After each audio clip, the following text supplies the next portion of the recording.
অয়নের কাছে যাই। অয়ন, তুমি যেখানে রয়েছো, এই ছবিটা কিন্তু খুব চেনা ছবি আমাদের। 2022 সালে এই ছবি আমরা দেখেছি আবারও।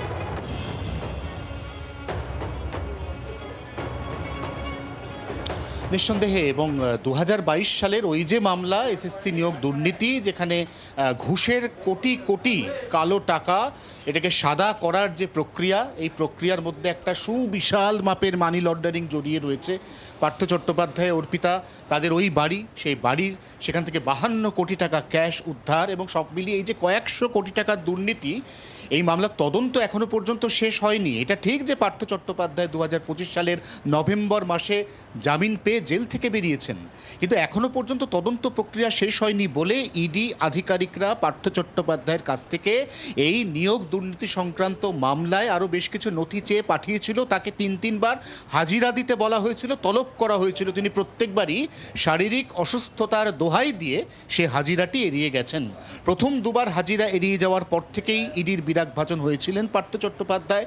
তৃতীয়বারও যখন তিনি নিজে না গিয়ে তার আইনজীবী মারফত কিছু নথি পাঠালেন, তখন সেই নথিগুলিকে যাচাই করে পরীক্ষা নিরীক্ষা করে ইডির আধিকারিকরা ফিল করলেন যে এখানে বেশ কিছু নথি বেশ কিছু মিসিং লিঙ্ক রয়েছে, যার সদুত্তর অন্তত পার্থ চট্টোপাধ্যায়ের আইনজীবী নিয়ে আসা ওই নথিগুলি থেকে পরিষ্কার হচ্ছে না।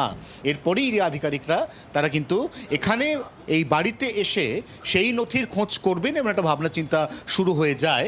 এবং ইডি সূত্র যেটা দাবি করছে, আজকে পার্থ চট্টোপাধ্যায় নাকতলার এই বাড়িতে, যে বাড়ির সামনের অতি চেনা পরিচিত ছবি মন্ত্রী থাকাকালীন একাধিকবার পার্থ চট্টোপাধ্যায়ের বাড়িতে এখানেই এসে আমরা দেখতাম মানুষের ভিড়, অনুগামীদের ভিড়, সাংবাদিকদের ভিড়। আজকে সেই বাড়িতে পার্থ চট্টোপাধ্যায় তিনি গত প্রায় 1.5 ঘন্টা ধরে লাগাতার প্রশ্নবাণে জর্জরিত, এবং তার সঙ্গে সেই বাড়ির বিভিন্ন ঘর, এই ঘরের মধ্যে আলমারি থেকে শুরু করে গুরুত্বপূর্ণ যে সমস্ত হাইড আউটস রয়েছে, এখানে ইডি আধিকারিকরা তন্ন করে সেই নথিগুলিকে খুঁজছেন, যে নথিগুলি তাদের যে এসএসসি নিয়োগ দুর্নীতি মামলা, এই মামলার তদন্ত এগিয়ে নিয়ে যেতে সাহায্য করবে। অয়ন, সঙ্গে থাকো।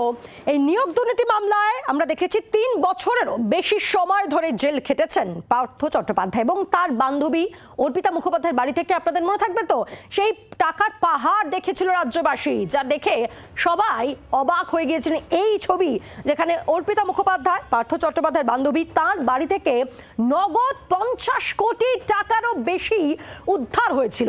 আর নিয়োগ দুর্নীতি মামলায় আমরা দেখেছিলাম পার্থ চট্টোপাধ্যায় তিনি জেলে ছিলেন, অর্পিতা মুখোপাধ্যায় তিনিও জেলে ছিলেন, এখন জামিনে মুক্ত রয়েছে। এবং এই পুরো বিষয় নিয়ে কিন্তু এই ভোটের মুখে আবারও সক্রিয় ইডি। এবং আজ প্রায় সকাল 11টা নাগাদ পার্থ চট্টোপাধ্যায়ের বাড়িতে হানা দেন ইডির আধিকারিকরা। এখনও তারা রয়েছেন। বাংলার আওয়াজ, বাঙালির আবেগ, জি 24 ঘন্টা।